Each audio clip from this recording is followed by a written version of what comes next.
Bharatiya Janata party के 370 सांसद जीत करके साम दाम दंड भेद अस्त्र शस्त्र जो भी चलाना पड़े पूछ जीतना मोदी जी का। विंध्य के दो ऐसे नेता जिन्होंने पिछले कुछ सालों से खासा वर्चस्व बना के रखे हैं।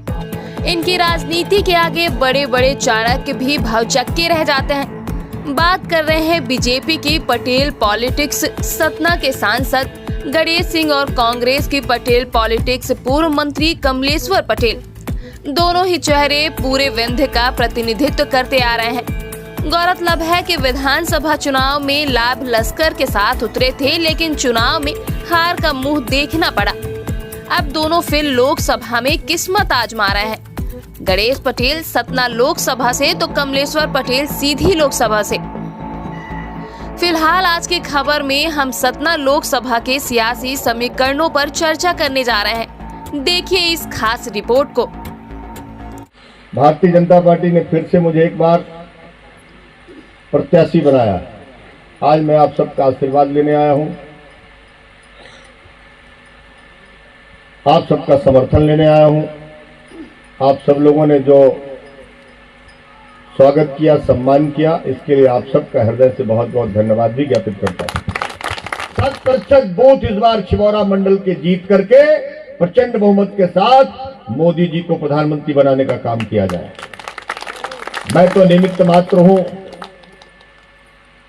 प्रत्याशी तो कमल का चुनाव चिन्ह है, वही है प्रत्याशी।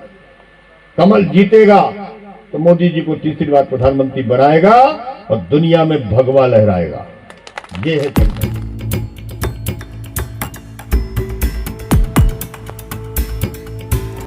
सियासी समीकरणों को समझने के लिए जातियों का गणित समझना जरूरी है।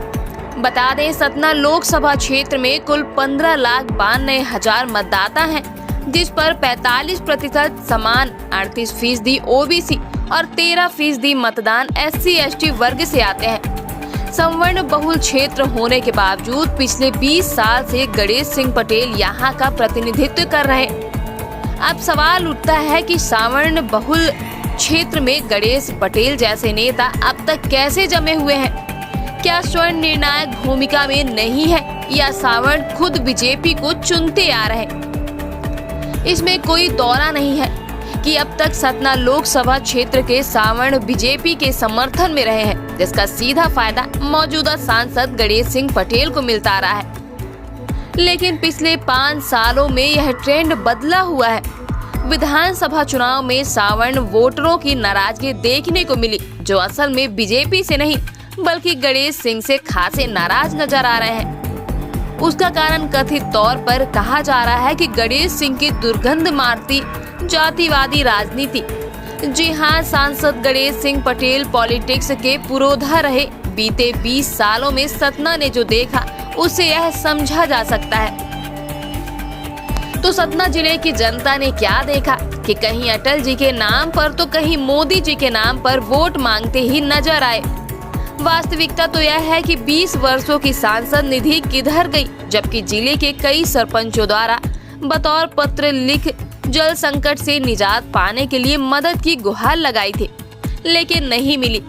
वहीं सीमेंट हब कहे जाने वाले सतना मैहर जिले में पत्थर की खदानों में कुछ खास लोगों का ही कब्जा है। साथ ही भूमि के व्यापार व अन्य कई तरह के व्यापार भी कुछ खास लोगों के कब्जे में है। इसके अलावा विकास के नाम पर सतना मैहर अमरपाटन कछुए की चाल को भी पीछे छोड़ चुका है। जिस स्पीड से स्मार्ट सिटी कार चल रहा है, उसे देखकर लगता है कि अभी सतना मैहर को स्मार्ट होने में कई वर्षों का समय लगेगा। विधानसभा चुनाव हारने के बाद लगा कि सांसद गणेश सिंह पटेल की राजनीति में कुछ बदलाव आएंगे, लेकिन ऐसा नहीं दिखा। जरा यह वीडियो देखिए जो हाल ही में वायरल हुआ।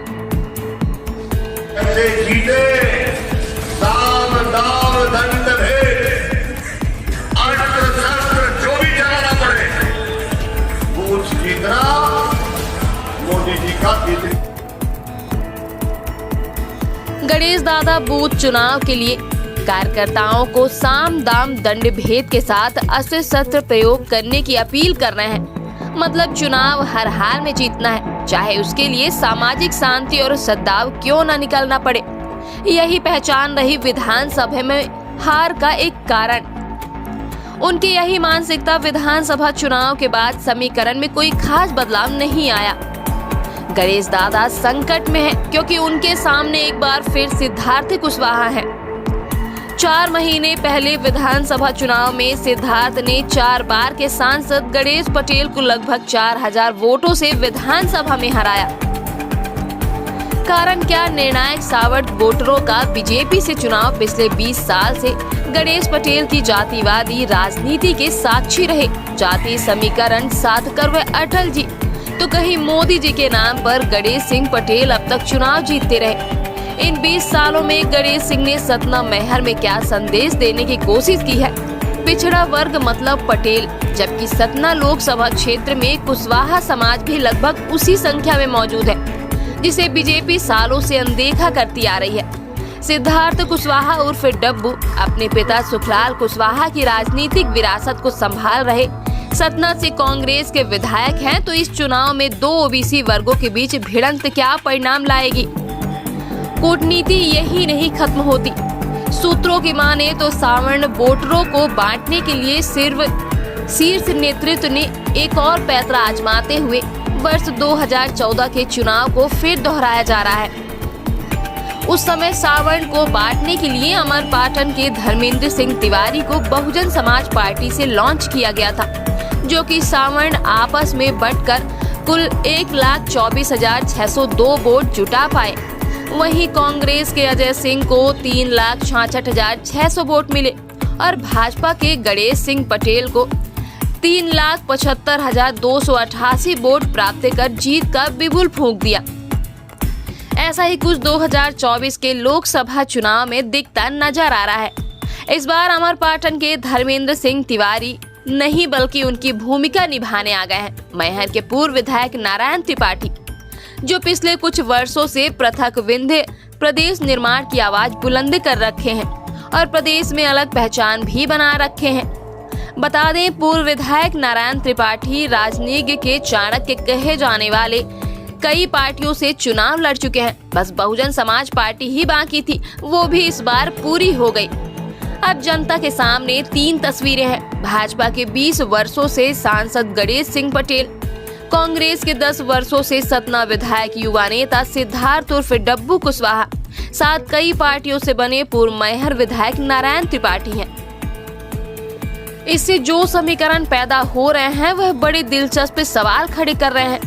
सवाल है कि सावर्ण वोटर किधर जाएं? क्या विधानसभा चुनाव की तरह सिद्धार्थ कुशवाहा के पक्ष में लंबन होंगे या फिर बिखर जाने की संभावना है, या फिर मोदी फैक्टर 400 पार के साथ जनता का रुख सांसद गणेश सिंह पटेल के साथ जाएगा?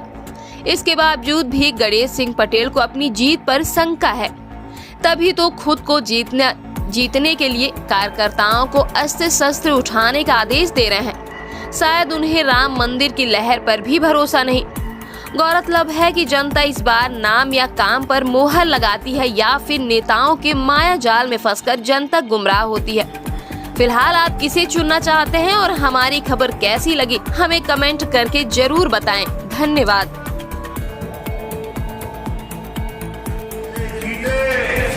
साम दाम दंड भेद अस्त्र शस्त्र जो भी चलाना पड़े, पूछ जीतना मोदी जी का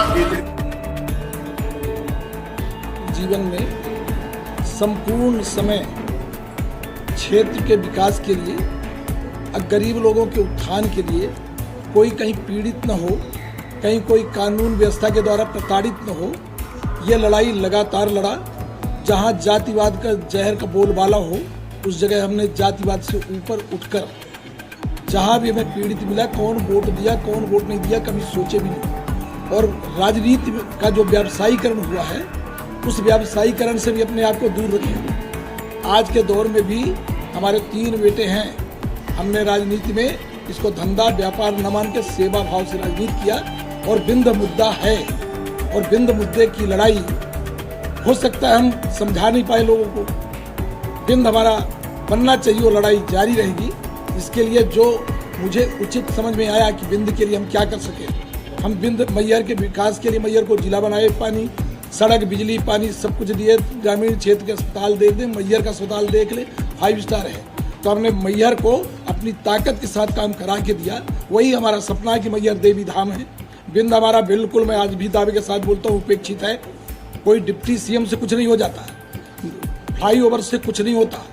जो वहाँ की स्थितियाँ हैं उनमें कोई देख ले जाके। जो बेरोजगारी है, बेरोजगारी का बोलबाला है, लोग पीड़ित है, परेशान है, कानून व्यवस्था चौपट है, कोई आदमी कुछ बोल नहीं सकता। सत्ता के आगे जो बोलेगा वो जेल जाएगा, उसको प्रताड़ित किया जाएगा, धंधा व्यापार ठप कर दिए जाएंगे, लोगों के ठेला टपरे हटा दिए जाएंगे। गरीब देवी धाम में एकदम ठेला टपरा हटाए जा रहे हैं जैसे कोई सिंगापुर बन रहा हो मैहर। तो ये तमाम व्यवस्थाएं हैं। बिंद मूवमेंट बिंद बनना चाहिए। इस मूवमेंट के लिए हमें जहां से ताकत मिलेगी उसके साथ जाएंगे। जहां 3 राज्य की बहन जी ने पहले एडवांस से घोषणा कर चुकी है, तो वो लड़ाई लड़ने के लिए मुझे जो करना पड़ेगा, स्वहिताय नहीं जनहिताय की राजनीति करने के लिए फिर से आज नए मुकाम पर आया हूँ। आप सबकी ताकत से, माई के ऊपर वाले से कृपा से बिंद में अद्भुत हमारे सम्माननीय पूर्व सांसद पटेल साहब हैं। ये तो हमारी डबल ताकत होगी। अभी तो अकेले पड़ जाते थे, लोग पूछते थे कौन कहाँ साथ में। एक पूर्व सांसद भी मिल गए। अब ये दोनों का, हमारा जो तीनों का संगम होगा वो बड़ा विकट होगा। बिंद में इतिहास रचा जाएगा।